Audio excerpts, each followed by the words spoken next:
ఆరోగ్యశ్రీ పరిస్థితి చూస్తే జనవరి నుంచి మామూలుగా జనవరిలో ఏదైనా హాస్పిటల్స్ బిల్స్ వస్తే ఫిబ్రవరిలో ఆరోగ్యశ్రీ ట్రస్ట్ ప్రాసెస్ చేసి మార్చిలో బిల్స్ ఇస్తారు.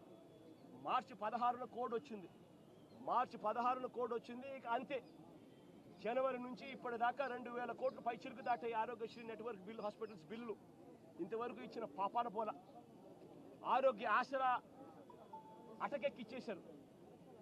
104, 108 మన ఎంప్లాయీస్కి సంబంధించి మొన్న అడుగుతా ఉంటే, సార్ ఈ ప్రభుత్వం వచ్చిన తర్వాత మాకు జీతాలు లేదు సార్ అని చెప్తా ఉన్నారు. ఈరోజు మెడికల్ కాలేజీలు 17 కొత్త మెడికల్ కాలేజీలు వైఎస్ఆర్సీపీ ప్రభుత్వం కట్టడం మొదలుపెట్టి అందులో 5 అప్పటికే పూర్తి చేసేసి ఆ 5 కాలేజీల్లో సీట్లు కూడా తెచ్చుకొని మిగిలిన ఇంకొక 5 కాలేజీలకు కూడా ఇప్పుడు సీట్లు తెచ్చుకునే దానికోసం అన్ని వసతులు క్రియేట్ చేసి పెడితే చంద్రబాబు నాయుడు ఏం చేస్తా ఉన్నాడు? డబ్బుల కోసం మెడికల్ కాలేజీను స్కామర్ కింద మార్చేసి తనకు కావాల్సిన వాళ్ళ కోసం మెడికల్ కాలేజీని అమ్మేసే కార్యక్రమం చేస్తూ ఉన్నాడు.